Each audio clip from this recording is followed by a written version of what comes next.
I tried so hard last week to get this video out on time, and I was doing everything like I was normally do. I was doing my research, and my laptop decided to like crash on me. So I didn't get the video out last week. So I'm putting it out this week instead. The good news is that my laptop seems to be working fine now. It like had an update, but like it never prompted me to update, and I like restarted it and it still didn't update it. It wasn't until it crashed that I decided to update it. So I don't know what's going on with my laptop.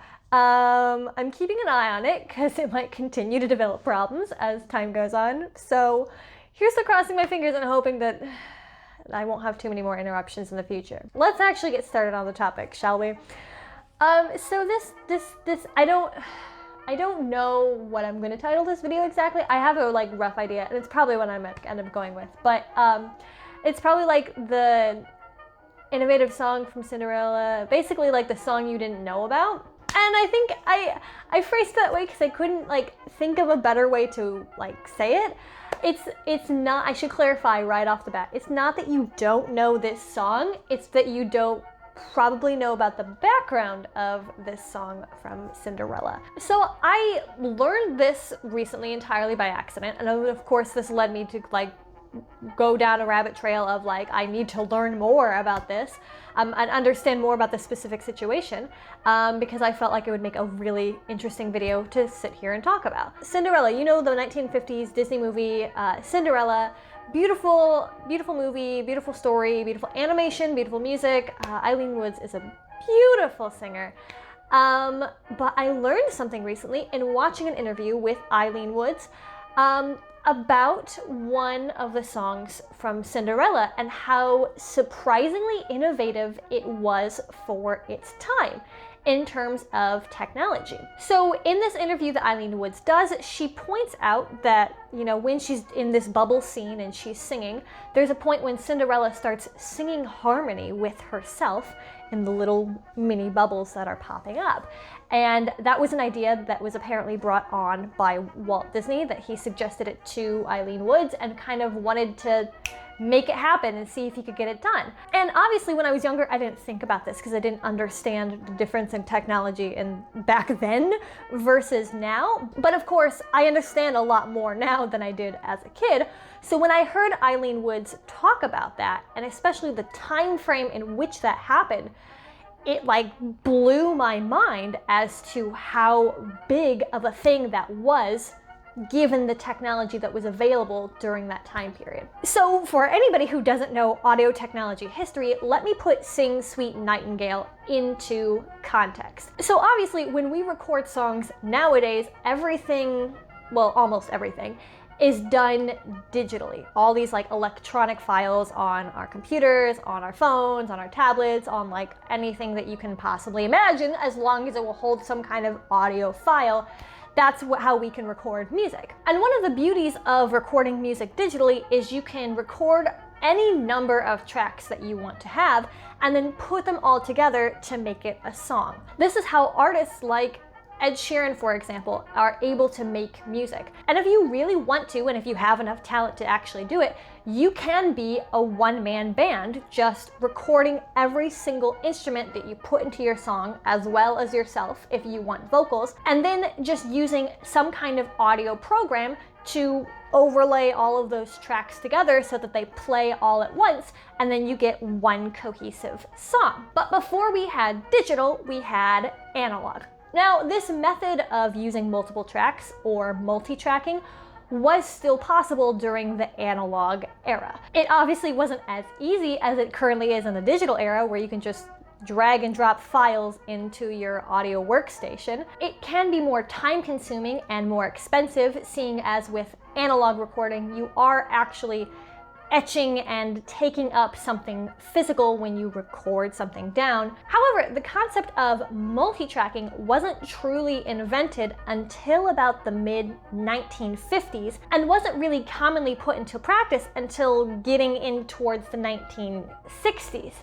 So you have to keep in mind that Cinderella came out in 1950, and of course all the pre-production is going to come out even before that, into 1949, 1948. So then how was this technology possible back then? Well, in the Ilene Woods interview, she mentioned Patti Page's song Confess, which was recorded in 1947 and became popular in 1948. And the significance of that song is that the song Confess is supposed to have two separate vocal parts, but in Patti Page's recording, she ended up singing both of the parts herself. Now, the reason why Patti Page did this was mostly due to budget constraints.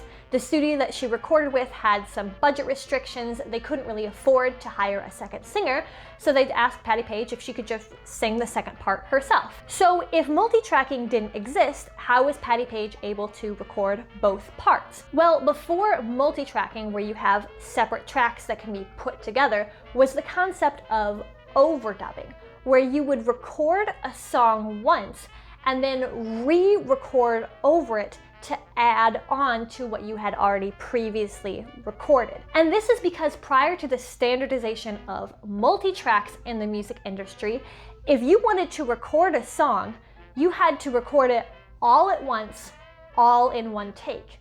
So most musical performances were essentially live performances. If you wanted to have anything recorded, you'd have to bring in all the musicians, all the instruments, and bring everybody all in the same room and record them all doing the same performance, all in one take. There was no going back and editing. There was no fixing little things here and there. It just wasn't a possibility. So when someone like Patti Page comes in and records a song of them singing with themselves, it's revolutionary compared to what was previously the standard. I mean, you gotta think about how weird that sounds for people who are only used to listening to everything being performed all in one take, to hear somebody being able to sing with themselves. And this novelty of Patti Page singing with herself is part of what led her to have a really big hit with the song Confess. Now, in Ilene Woods' interview where she talks about Sing Sweet Nightingale, she said that Patti Page hadn't recorded the song Confess yet.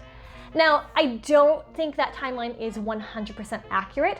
I don't think she's lying, I just think that some details probably got missed. And this is because, according to the research that I could find, in 1948, Mac David and Jerry Livingstone were two of Ilene Woods' good friends, and they approached her and asked if she would sing some demo tracks for their upcoming movie, Cinderella, just so they could have something to present to Walt Disney for what their songs could sound like.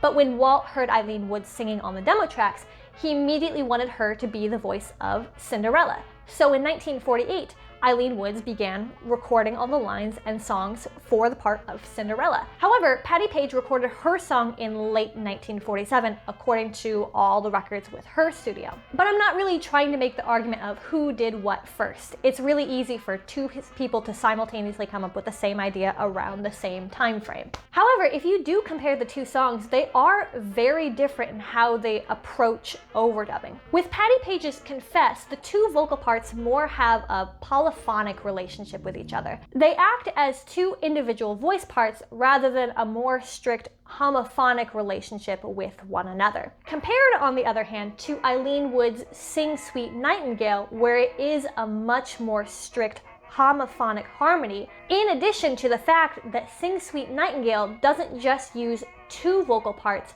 but actually takes another step further and goes to three separate vocal parts being overdubbed on top of each other. Are you starting to get how crazy this whole concept was at the time? It's one thing for you to sing and record a recording when you kind of have to do everything all in one take.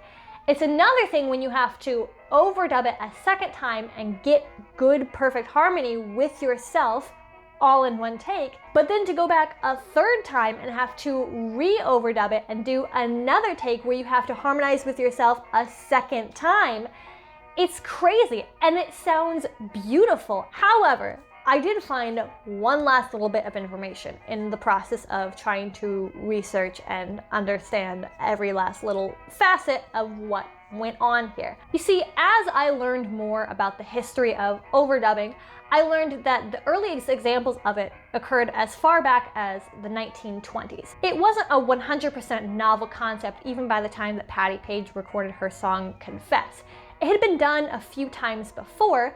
It just wasn't super widespread and wasn't a technique that was well known. And obviously it's a super expensive thing to do. And so I figured, okay, so Patti Page does it and Cinderella does it, and maybe these are some of the first examples of it being more mainstream.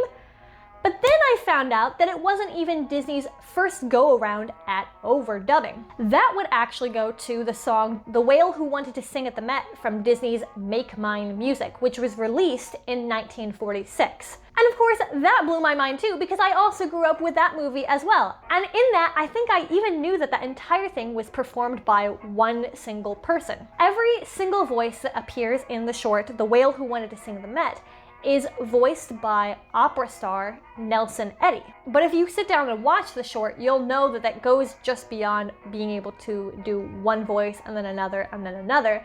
There is actually parts where Nelson Eddy sings over top himself, where he does 3-part harmony with himself. So Cinderella isn't even the first one to do it in Disney history, which just got me wondering, why don't we ever talk about this?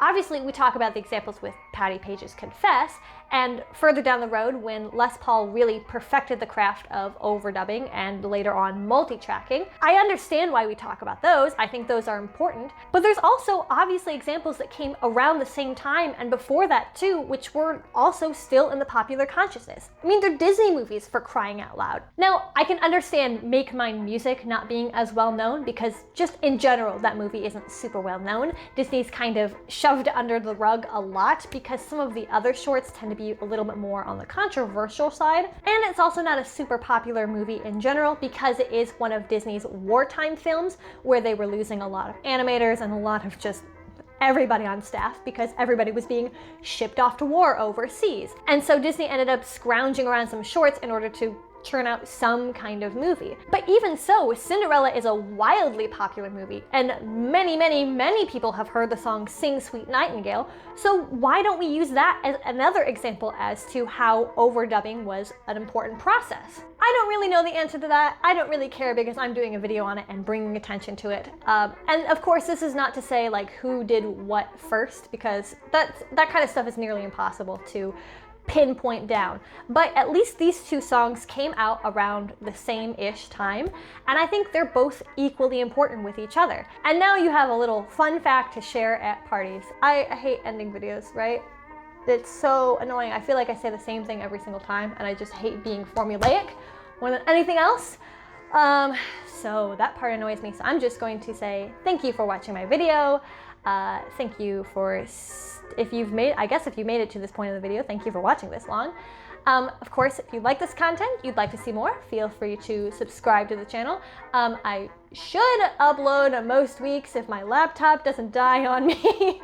But yeah, otherwise I will be back again with more. It's kind of like that Skeletor meme, right? I'll be back again with more music facts later. And I ride off my motorcycle into the distance, right? That's me. But other than that, I will see you next time. Goodbye.